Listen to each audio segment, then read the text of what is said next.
I went through this process, which seemed to take probably 2 to 3 months at length, and then realizing at the end of the process that there were 500 applicants and they actually interviewed 50 different executives. And I mean, we're talking about highly qualified leaders interviewing for one job. And I sat back and was watching that, I realized that, the system at some level was broken. And it wasn't just for us individually, it structurally it is broken. So just the disconnect between having this experience, which, I think ultimately makes you feel disposable, or at some level that you're less valued. And women are certainly taking notice, with many women becoming frustrated and then ultimately deciding to go out and seek other opportunities like fractional work or building portfolio careers.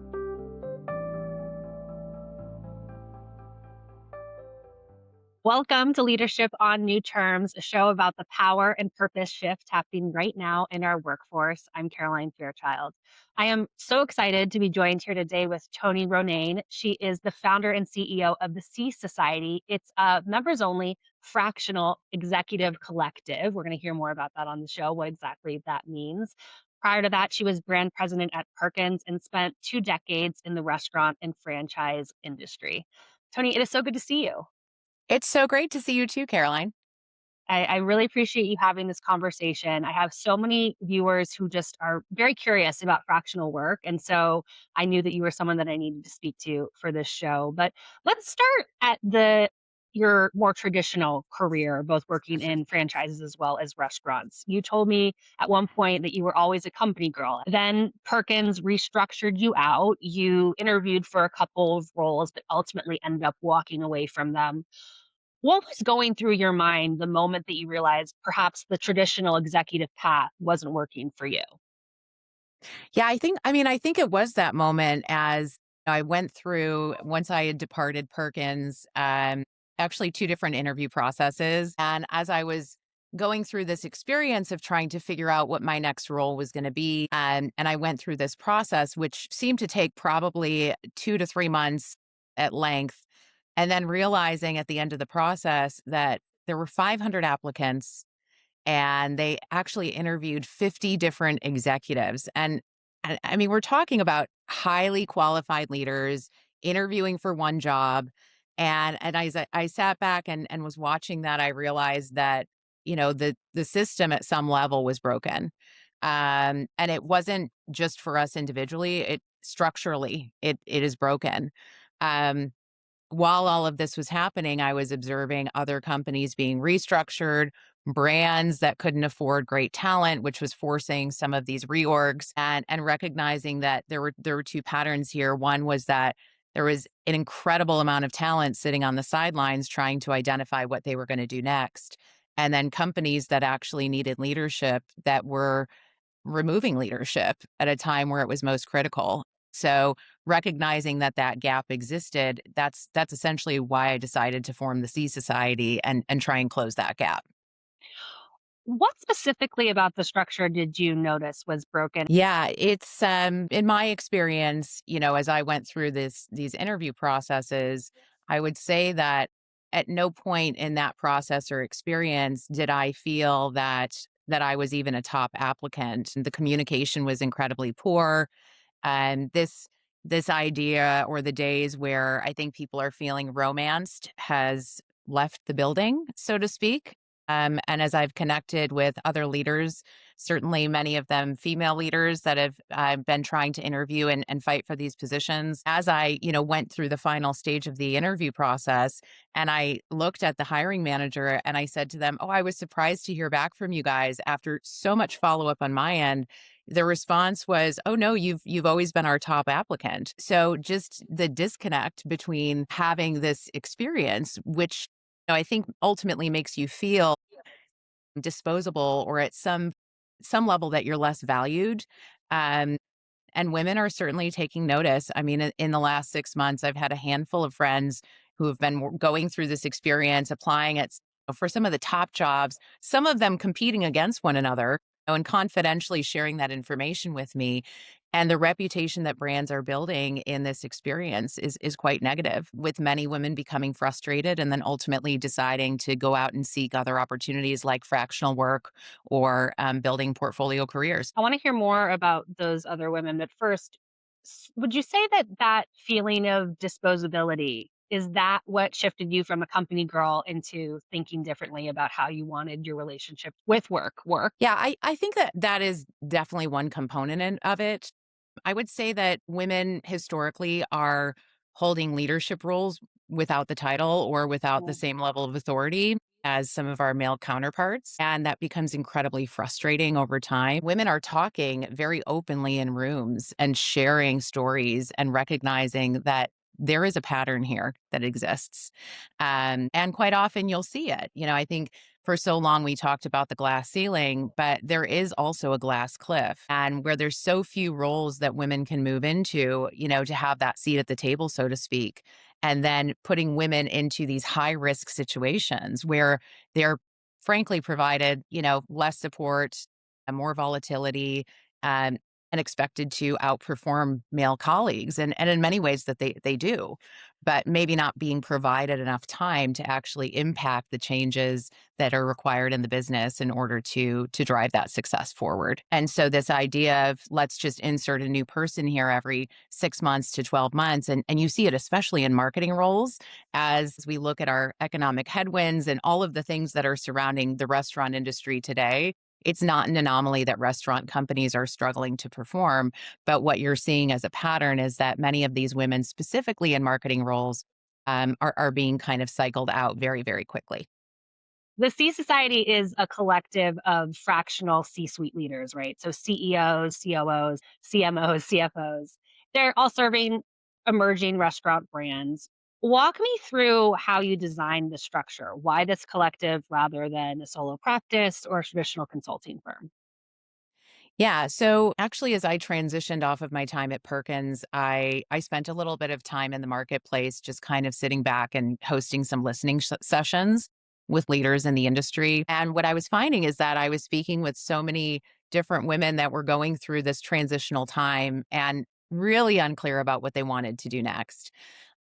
On the flip side, I also was speaking with fractionals that had already made the plunge and were realizing some level of success 6 months later down the road. And as I started soliciting feedback and picking up fractional for work myself, I heard two things from those leaders. Number one was, I really love doing the work, but I hate to have to go out and hunt for the jobs. It's not really where I want to spend my time. And I want to wake up every day and do the best work I can. And the second thing I heard was, as much as I love the work right now, I feel like I'm on an island and I'm used to working within a team. And the reality is that the difference between fractionals and consultants is that a consultant is going to come in and they're going to provide you, an assessment and a diagnostic on your business, and they're probably going to provide some guidance around how you can solve the problems that exist day to day. With fractionals, you're getting hands-on leadership. So we come in, we do the diagnostic, but we're essentially working hip on hip with your team. We're helping you to execute those components, and we tap in and we tap out based on what the business needs are.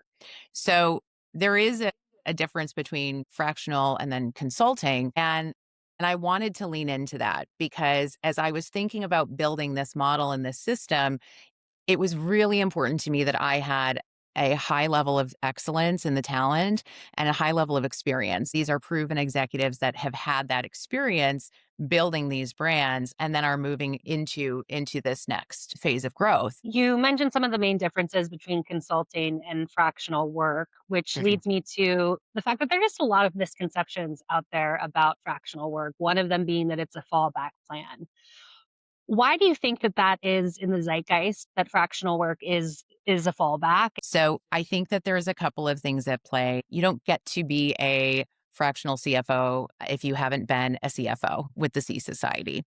And historically, I think what you've seen is that you might have somebody that is moving into that middle management or director level and then finding an opportunity to go into fractional, claim a title, but maybe not having the same experience of work. So there's varying levels of talent on the marketplace. I think the other component is that there's a general lack of knowledge around the value that a fractional can bring to the table. because historically, leadership has looked very different. Um, and it's part of what is ultimately impacting the bottom line of companies and putting people out of business is this idea that we have to fill an entire bench of our C-suite with people that are paid a full-time salary. So you could pay $600,000 for a full-time CEO, or you could pay 25% of that and get the mandates and the deliverables done and required to actually accelerate and grow your business and your bottom line. And so just this education component alone, it really is a myth, this idea that, oh, you're not going to get as much as you would if you hired somebody full time. While we're in the game of myth dispelling, if you will, you are a fractional CEO. I would argue that a lot of our viewers probably think that that's the one role that you can't go fractional on, right? You need a CEO. Walk us through what it means to be a fractional CEO. What is a day to day like for you? So, I mean, the day to day is much like being a full-time CEO. And I think that the point of difference or the inflection point where it makes a lot of sense to bring in a fractional CEO might be in the case of where there is a transaction that's taken place. So any sort of M&A activity, as you have a brand that is looking at a turnaround, probably bringing somebody in who's going to have a fresh perspective.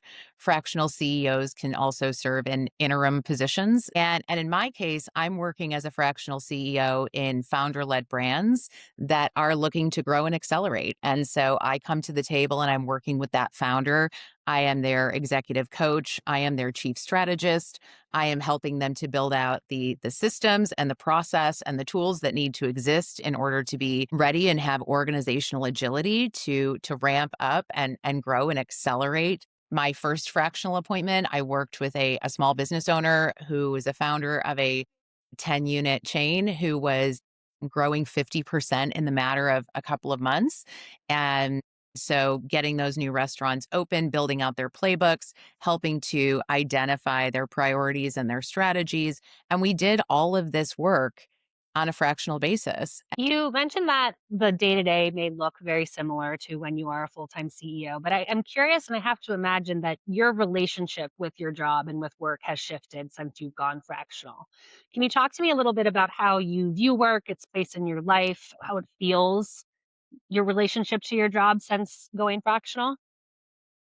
So I would say I've never worked more. I've never been busier, and there absolutely is a learning curve around, um, how many clients that you might want to take on. This idea that when you're working fractionally, that I do think some people do this. Not many people that I know, but that might just say, "Hey, I might work 20% of my time, and I'm good with that." And the majority of the people that I connect with are, working many, many hours. But Okay. the difference is that when you decide to go fractional, you get to choose. So you get to choose who you work with, you get to choose whether you take a client on or not. You get to choose what your scope of work is, where you want to lean in, where you have the ability to do so. You have the flexibility to prioritize time with family. So there is this flexibility to be able to choose your own adventure in this work. And that feels very, very different. And some weeks are different than others. I'm not punching a Monday through Friday, 9 to 5 clock right now. I am definitely working as many hours, if not more, in some weeks. But you also learn through that experience and have the ability to evolve and become different or better as you go on the journey. And I think that this is something that is incredibly attractive for women. There is a definite reason why you can see this acceleration of fractional leaders, specifically in women, because we are mothers and partners and recognize that there's lots of things that we can do. We don't just have to be good at one thing anymore. Um, and I believe that this journey and this path is very attractive to highly ambitious people, which, like myself, probably are filling their calendars and finding new ways to find new balance in this reality. What do you think traditional employers, you can talk about the restaurant industry or more broadly, have to learn or should learn about fractional work and why it's so attractive for women leaders? What is missing from the structures of traditional executive work and power that women are now finding in fractional work? So I think what businesses need to pay attention to and consider is that in many cases, the growth and the development opportunities that exist for women are far fewer. As it sits today, the current structure is just not suited for women. Women need to be provided the opportunity to share their point of view freely in a room and not feel that they're going to be judged or penalized at some level. The conditioning that women experience as they are trying to climb the corporate ladder is so real. I talk to women all of the time about this. I spoke about this a couple of weeks back and did a keynote presentation at the Women in Restaurant Leadership Show. And one of the things that I talked about was the experience of going out, sharing your point of view in this corporate setting, and then at some level being told, "Hey, by the way, you might need to tone it down. Like you're a little bit too much." And how that conditioning immediately keeps us in a container to quiet our voices or not be able to share at the same level as some of our male counterparts. So this experience of not recognizing that at the end of the day, women are different. Like we are wired differently. We add a ton of value. I think companies are struggling as women are leaving. There is this massive departure of women, and you see it. We hold the culture of the company together. We provide a real empathetic sense to understanding how to grow and develop talent. So women are always drawn towards HR roles, leadership roles, marketing roles, the creative roles, the development roles. And those are the roles that are being eliminated. We are also now in a position where obviously in so many businesses DEI has been removed as a focus and as a priority. And those programs were incredibly helpful when it comes to the opportunity to provide a growth engine for women in these roles. So if those programs don't exist any longer and that funding has been removed, at the end of the day, we have to think about how do we advocate and continue to amplify women's voices because the container as it exists today is not the container that is going to help to accelerate our development. Absolutely. And you talk about this, but a lot of women are just voting with their feet. They're finding other ways to structure their careers and make income, than fractional being one of the main ones. We talked recently after you spoke at that conference, you talked about how, a lot of women after you spoke talked about how they felt really seen hearing your story. What did you say that landed with them so resonantly in terms of their career story and yours? I talked about this experience of, just my journey up until 2025 when my life shifted.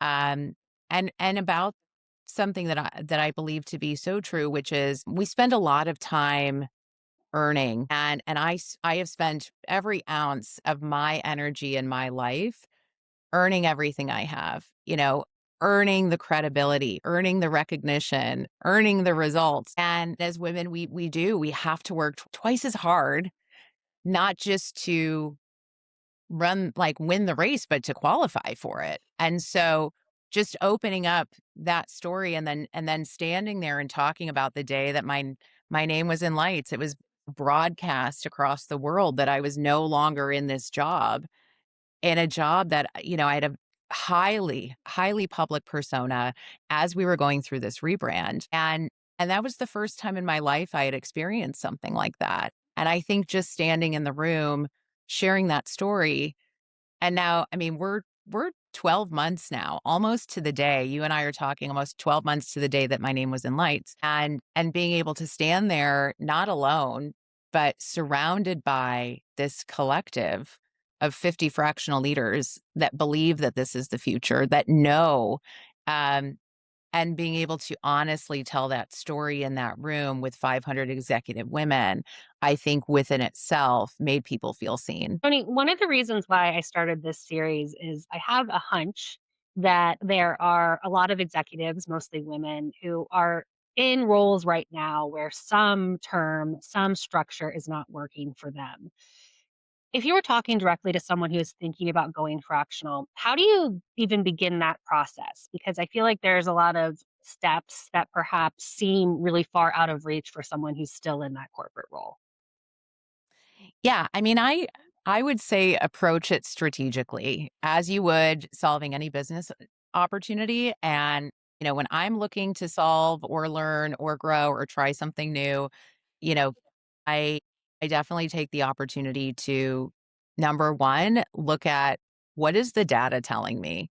And I know that recently you published some stats that were just incredible about the changes that you can see on LinkedIn in terms of how many people are now changing their titles to into fractional roles specifically for women. The data is telling us that things are changing and we are continuing to see that change and that shift over the last 6 months.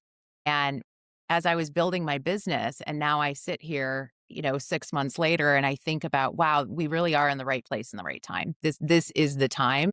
And you can see that growth and that acceleration of this industry and that data. So definitely paying attention to the data. The second thing I would say is talk to people that are doing this work. The fractional community, you could imagine, would be incredibly competitive. And I'm going to tell you, it's not. The people in this community actually want to help one another live these portfolio lives, live the lives doing the work that we really truly want to do. And I have had nothing but an open door from every single fractional that I have spoken to.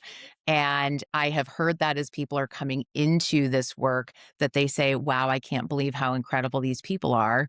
And they shared all their secrets with me. And they're willing to talk to me about what they're charging for these types of assignments. And so just being able to gather those observations and connect with people that are in those roles, I think there is absolutely people that are willing to support if you're considering this type of role. And then I think the third component is, your own kind of observations and feedback. What expertise can you bring? What are the things that you can do, that you want to do, that you love to do, that becomes your point of difference? And an opportunity for you to be able to market those services. Fractional world is incredibly fulfilling. It is the type of opportunity that you add value literally on day one.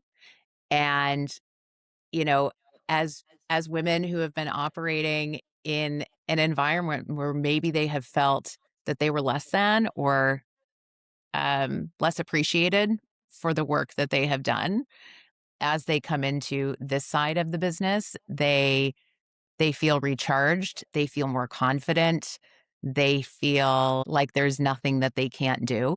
And that is something that I think is incredibly unique to this culture that is being built within the fractional world. It is unique, and I'm definitely surprised that it's not more competitive, and I'm sure a lot of people who are watching right now are surprised about that as well.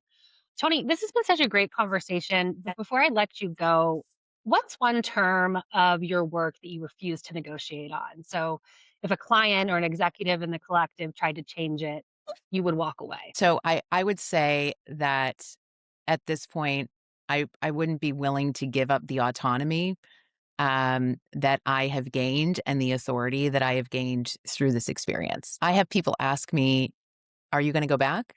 When are you gonna go back?" And I'm all in. Like, I didn't decide to just go and become a fractional.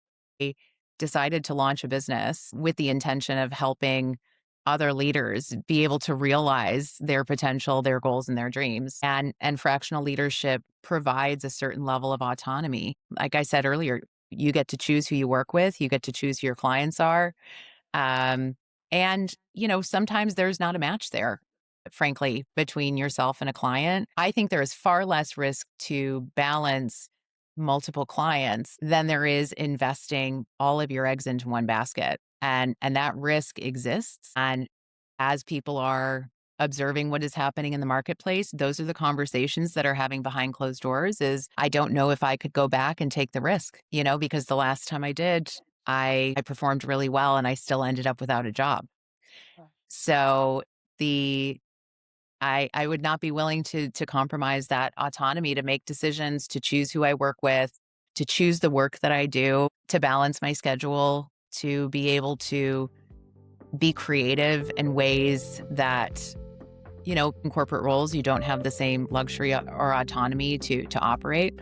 So those are the things that I would say. And I believe we're going to see this. We're going to continue to see this acceleration. Portfolio careers are going to be have already started replacing linear careers. And it's exciting to see. It is a redefinition. We are reshaping the way that leadership is performed. And I'm so excited to be on the forefront of that work. Certainly on the forefront. Thank you so much for sharing your story on your career path to autonomy. I'm thinking about risk in my own career differently, and I'm sure a lot of people who are listening are as well. Really appreciate you joining us, Toni. It was a great conversation. Thank you so much for having me. I really enjoyed it. This is Leadership on New Terms. You can find us on LinkedIn, Substack, and YouTube, as well as TikTok. And I'll see you here next week.